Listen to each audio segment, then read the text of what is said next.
berjumpa lagi di pembahasan soal. Nah, di sini ada sebuah soal yang ditanyakan hubungan isi antar paragraf pada teks di atas yang paling tepat. A. Paragraf kedua menjadi penyebab paragraf ke-1. B. Paragraf ketiga merupakan pembanding paragraf kedua. C. Paragraf ketiga merupakan rincian paragraf kedua. D. Paragraf kedua merupakan contoh memaparkan contoh paragraf ke-1. E. Paragraf kedua menjelaskan akibat paragraf pertama. Nah, di sini yang ditanyakannya antara paragraf kedua dan paragraf 1 ya banyaknya. Jadi cukup baca di paragraf pertama dan paragraf kedua aja. Nah, di paragraf pertama ini menjelaskan tentang kelompok supporter yang berkembang di dunia olahraga sebagai sebuah organisasi yang eksis gitu.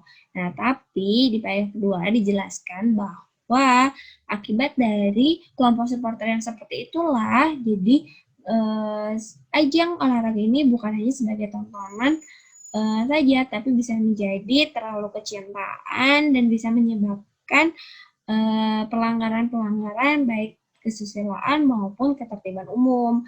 Maka hubungan isi antar paragraf pada teks di atas yang paling tepat adalah paragraf kedua menjelaskan akibat dari paragraf pertama. Gampang kan?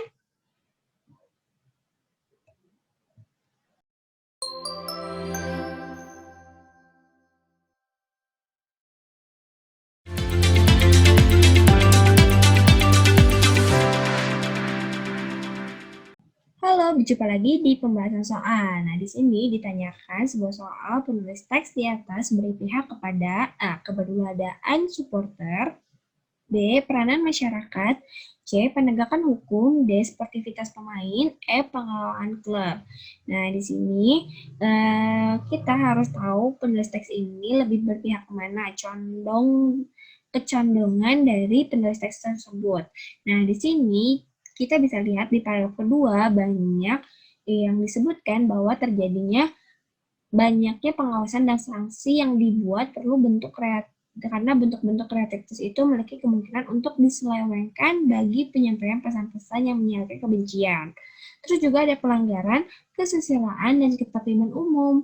Maka penulis teks ini terlihat sekali berpihak kepada penegakan hukum yang terjadi akibat kelompok supporter yang terlalu besar memiliki kecintaan yang bisa menyebabkan terjadinya kebencian-kebencian terhadap klub-klub lain atau kelompok supporter lain yang juga bisa menjadi musuh dari kelompok sepak bola yang didukung oleh supporter tersebut gitu. Jadi penulis teks di sini berpihaknya lebih ke penegakan hukum. Gampang kan?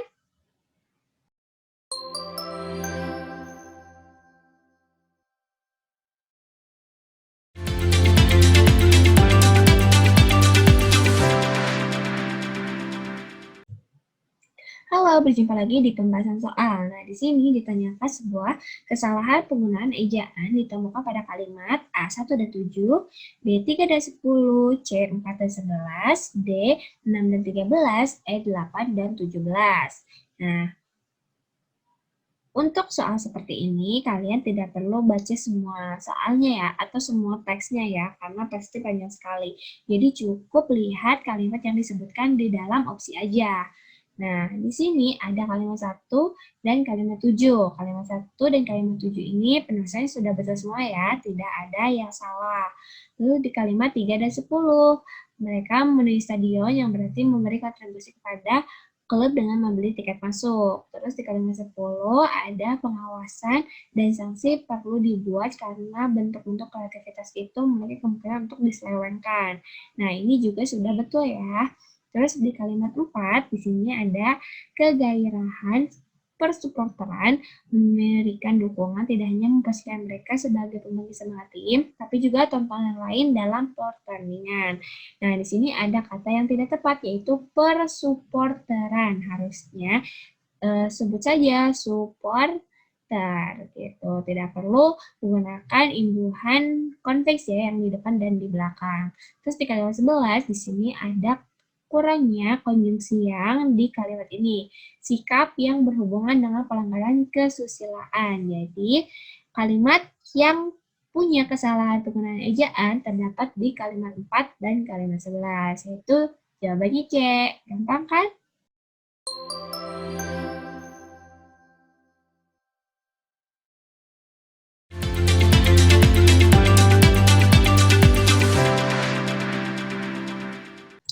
Halo, berjumpa lagi di pembahasan soal. Nah, di sini ada soal yang menanyakan tentang apakah gagasan utama paragraf kedua teks di atas. Nah, untuk gagasan utama, kalian cukup lihat kalimat pertama dan kalimat terakhir aja ya. Kita lihat dulu kalimat terakhir. Negara tersebut telah mengeluarkan biaya yang signifikan untuk penelitian dan pengembangan kemasan. Saat ini Thailand termasuk negara terbesar yang punya ekspor produk makanan olahan. Nah, yang kalimat terakhir ini tidak tepat ya sebagai gagasan utama. Yang kalimat pertama, pernyataan di atas menunjukkan bahwa peran kemasan dalam memberikan kontribusi terhadap peningkatan kinerja penjualan produk sudah tidak diragukan lagi. Nah, di sini ada kemasan memberikan kontribusi terhadap peningkatan kinerja penjualan produk sehingga tidak diragukan lagi. Jadi, yaitu gagasan namanya adalah yang A, kemasan memberikan kontribusi terhadap peningkatan kinerja penjualan produk. Gampang kan? Gampang. Nah, biasanya gagasan utama itu ada di awal kalimat atau di awal paragraf ya.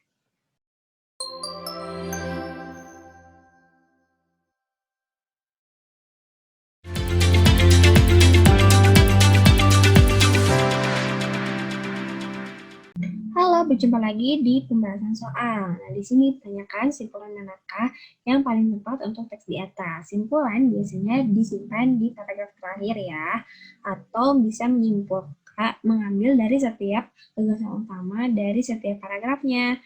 Nah, kita pakai cara melihat di bagian terakhir ya. Nah, di sini beberapa hasil penelitian empiris di Thailand menunjukkan bahwa kemasan memiliki fungsi efektif dalam meningkatkan komunikasi pemasaran.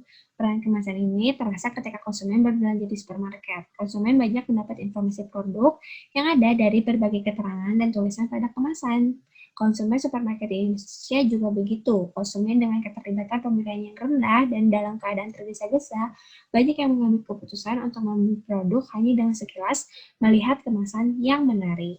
Nah, di sini kita dapat menyimpulkan bahwa kemasan berfungsi sangat efektif dalam meningkatkan komunikasi pemasaran dan hasilnya berpengaruh pada peningkatan omset perusahaan. Nah, untuk soal jenis ini bisa dilihat dari bagian terakhir bagian terakhir teks tersebut. Jadi paragraf terakhir ya untuk mengambil kesimpulan dari teks tersebut. Gampang kan?